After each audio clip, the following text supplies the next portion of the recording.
Hey there, monkeys. Grab that cup of coffee, kick back, and relax. We'll get started with a SITREP in just a minute.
All right, Happy New Year. This is Mil-Spec Ops Monkey here with you. It's going to be 1/2/2024 as we come to you here live from the great state of Texas in the Monkey Lounge.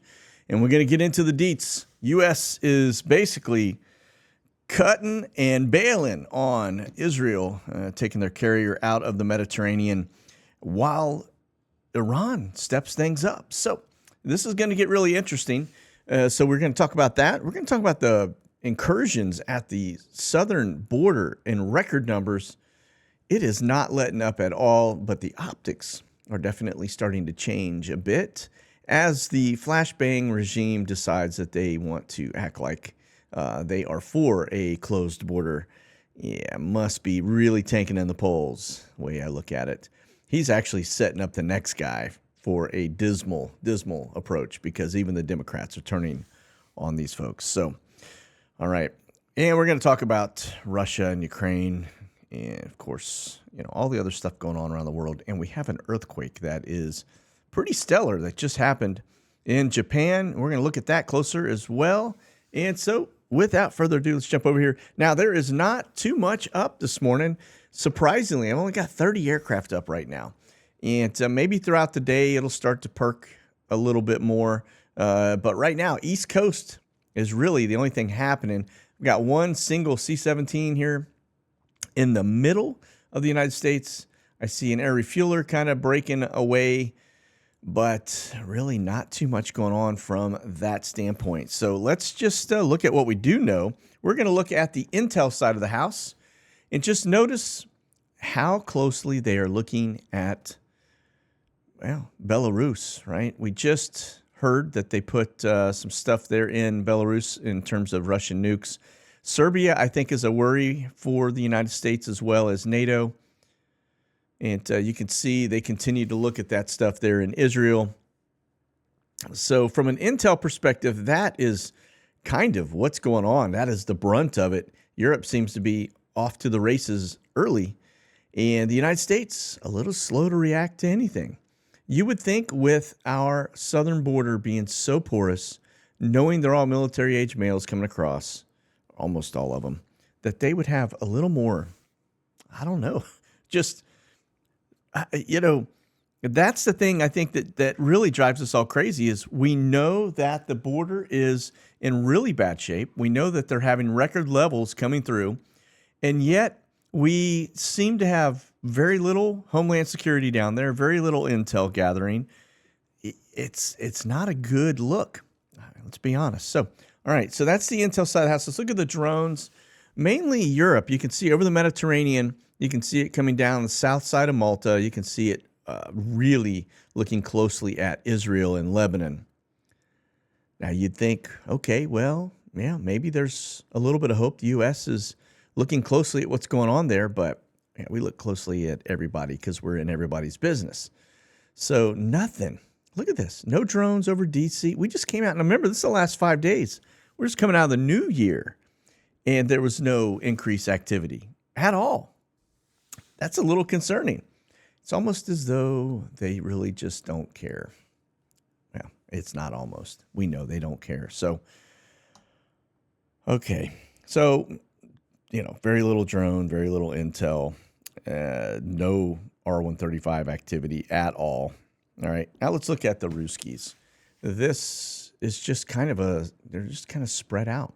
You can see them going all the way to the north into Kaliningrad, out to the far eastern flank of Russia, and then down here into Egypt, which I find interesting because keep in mind that this is where the Russians are, right? But that's where we are right there. So very close proximity to the Ruskies down in Egypt. All right. Now let's look at the C-17 traffic. Very interesting. Last 5 days, notice we have some headed out to Hawaii. We've got it near San Francisco. We see some broken traces headed up towards Alaska. What are they doing in Mexico City? They're probably bringing supplies down to help people get to the border, right? They need food. They need water. Wouldn't surprise me. Right? We know Blinken was just down there, but that's not probably tied to Blinken. Now, this is the Carolinas. You can see middle of the country, a little in and out of like Dover and D.C. area. A lot of broken traces.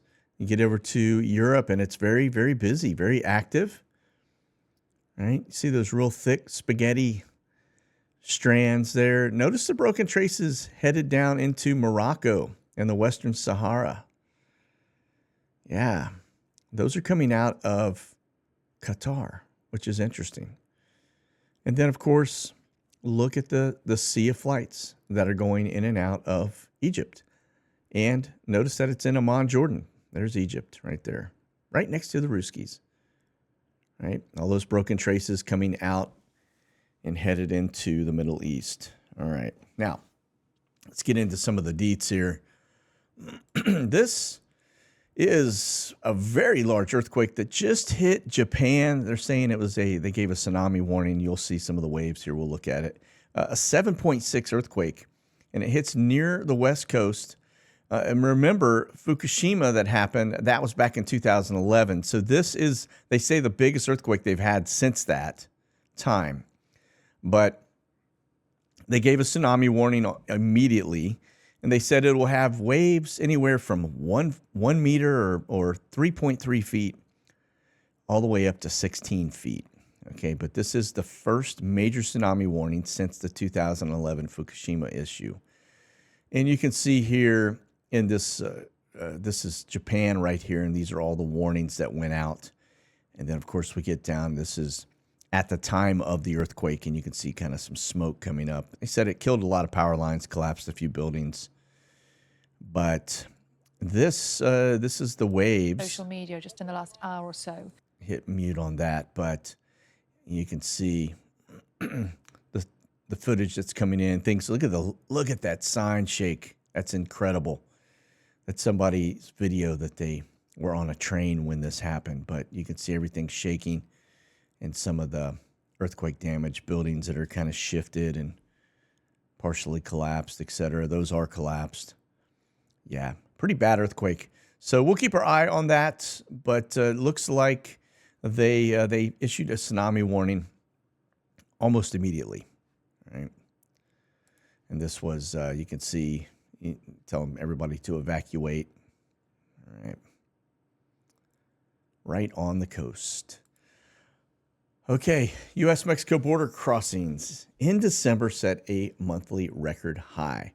Over 300,000 people were on track to cross as Flashbang makes an urgent effort to curb the migrant flows. Give me a break.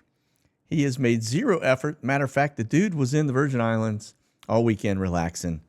And so he's doing nothing. And you can see they're just helping themselves right through this little area that they've been able to displace some of that razor wire. 300,000. The number of crossings average roughly 8,400 apprehensions a day by U.S. border agents. Yeah, really not good. And what's really nuts, though, is if you look at this, every picture that we see, what do you not see? Women and children. What do you do see? Military-age males. Yeah, it's an invasion.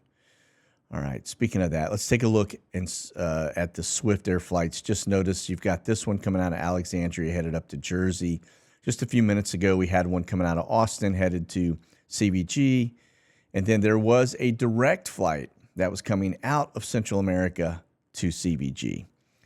All right. So they're bringing them straight into the center of the United States, folks. More than likely, the ones that are coming out of the center headed to like CVG are going to be probably Amazon workers because we do know that they are picking people up and they're taking them to work. They put them in a hotel for 4 days. They work 4 12-hour shifts with a multitude of other people in that hotel room, and it's cheap labor. And we know they're doing that because we've had actually folks report that they knew that was what was going on, and that was folks that were from the southern border, and they were telling others about it. So, all right, so that's that aspect of it. Now we look at the last 5 days, and you can see very active and busy into the interior of the United States. Just notice all of the border towns, right, from Tucson all the way down to Tijuana, right there at the border of California. El Paso, Del Rio, Brownsville, it hasn't let up. In fact, these are not being brought from the interior to the border town, folks. They're going the other direction. All right. And so it is what they've been doing all year. And if you want to know what it looks like over time, you can see, look at this. This is Milwaukee, right? It's every major city in the Northeast they've been hitting. And if you want to see, this is the roll up. Okay. So I'll pause that for a second and then I'll pull that up. That's what it looks like over a year. Layer upon layer upon layer. That's thick. Okay. Yeah, that's an invasion. Is what that is. All right. And that's just your last 5 days. Okay. Moving on. Let's get over here to Flashbang's schedule. Now, he is coming back from the U.S. Virgin Islands today. And it looks like they arrive at the White House around 9:55 p.m. All right. I don't really care. Okay. Let's check this out. This, speaking of the administration and really not caring, U.S. intelligence officials determined that the Chinese spy balloon used U.S. internet provider to communicate. An American intelligence assessment found that the balloon used a commercially available U.S. network to communicate, primarily for navigation. Now, this comes after we have just heard in recent days that the Biden administration basically knew that it was coming across and they were just going to let it go. The only reason it became an issue is because somebody on the ground with a camera, whatever it may be, it caught their eye and they started basically tracking it. That required the United States government to act, okay? And that's the only reason they even said anything about it. Otherwise, they were just going to let it pass. And you saw the path. It went straight over most of our military bases, the primaries, went over ICBM locations, all kinds of good stuff that you probably didn't want them knowing. All right, the enemy from within. And this is going to be your NOTAMs. Just the big thing I want to point out is look at the continued atmospheric rivers that are coming into the United States. Now, what I find very interesting is if I go and look at the NOAA flights who had known boxes out here this entire time, there is nothing to see. Okay? Makes you really wonder what is going on. All right. Again, this is the TFR down here with Flashbang. And then this is where he's headed. Up here. Yeah, these are danger boxes, and everything else is kind of subsided. These will come back. There were boxes in the middle of this. They'll come back. They just have not renewed yet. Okay. All right, over here to the Bitdefender. This is your cyber threat map, and you can see the United States is being lit up like a Christmas tree. And here comes the volleys. The red ones are the attacks inbound. Little white dots are spam. That's not a big deal, just a nuisance. But these attacks are pretty real, and it's not bueno. Look at that. Flurry after. It's just incredible. Okay. Now, I mentioned that the U.S. is basically abandoning Israel. And so, as you know, we put the USS Ford into play in the Mediterranean because it was a deterrent to keep Iran from really getting, wild and crazy.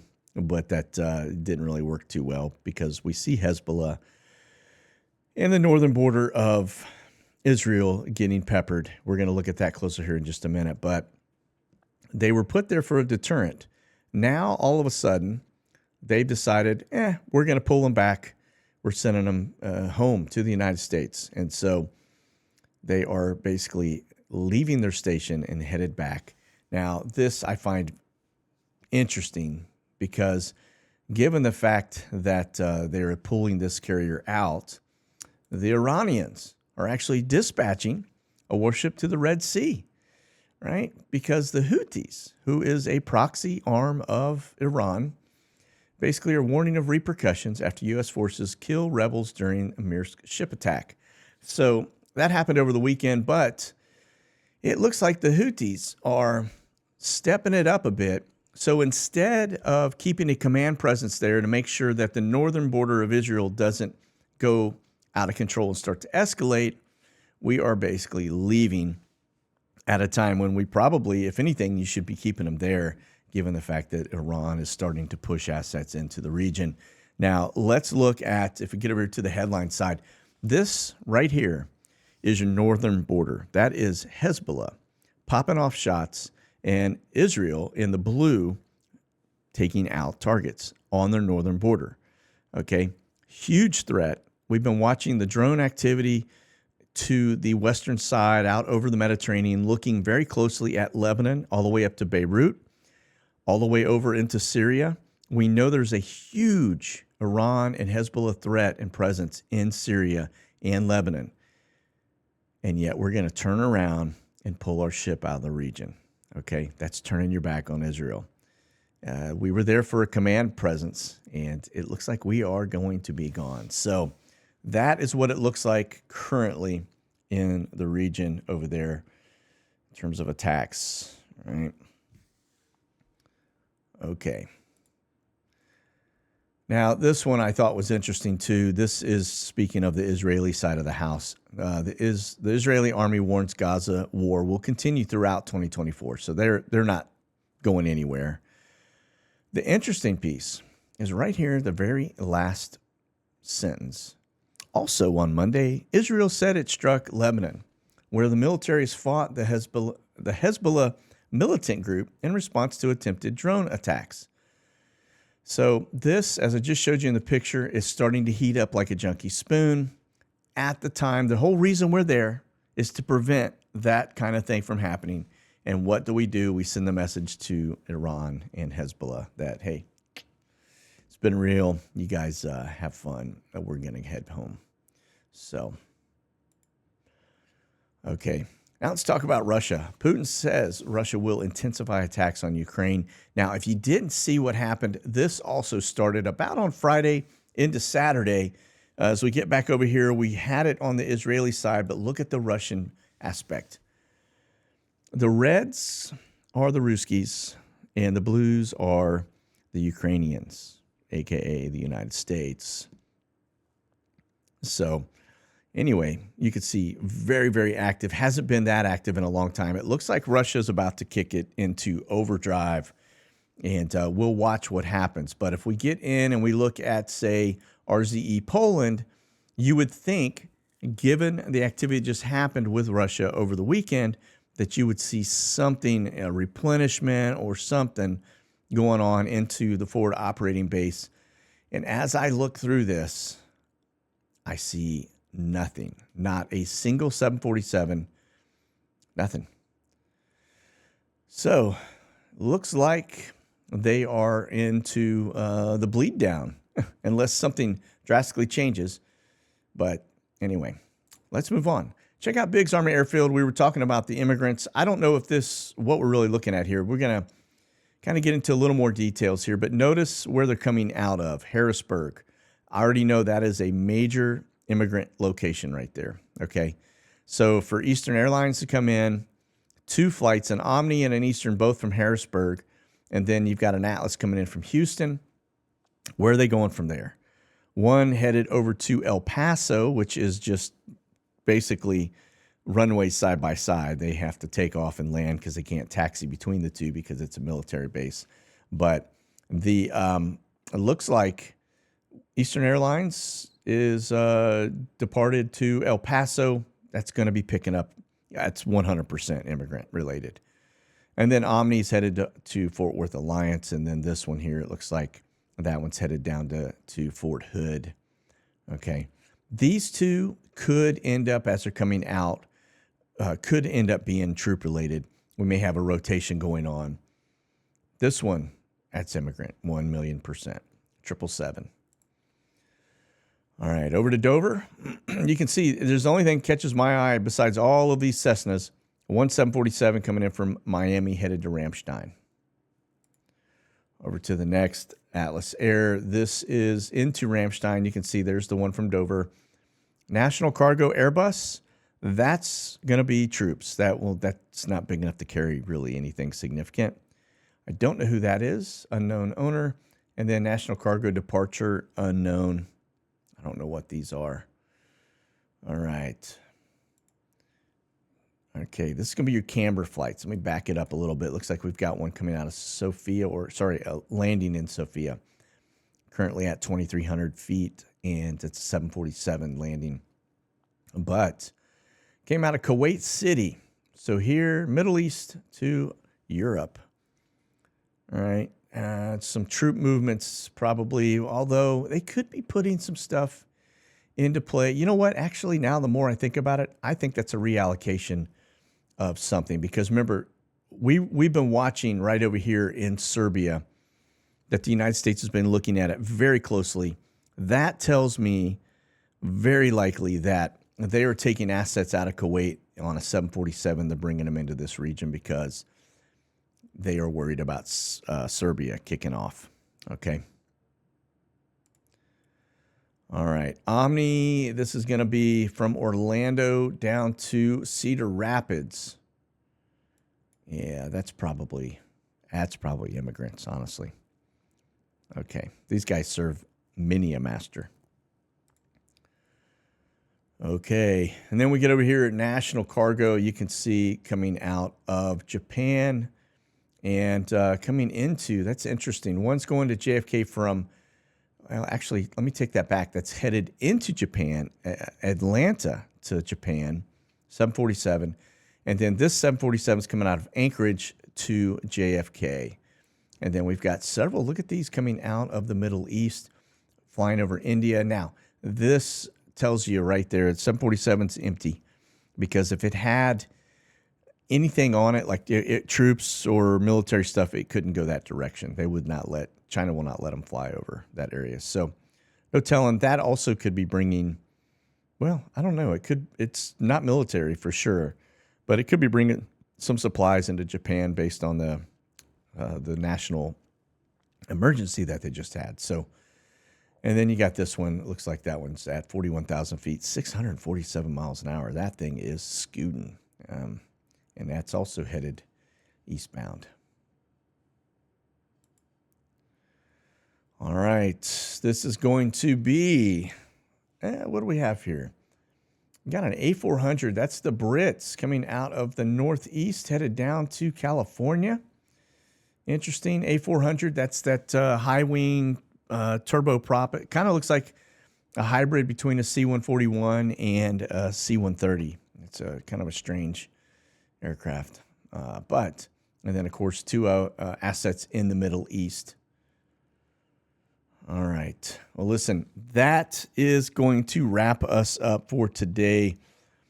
Like I said, there's a lot going on, but we'll just keep our eyes on it. This whole thing with Russia and Ukraine, that could go a whole bunch of different directions.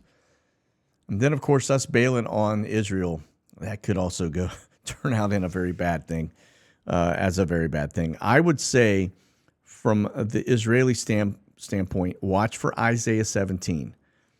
We know that Hezbollah and Iran are building up forces and assets in Damascus.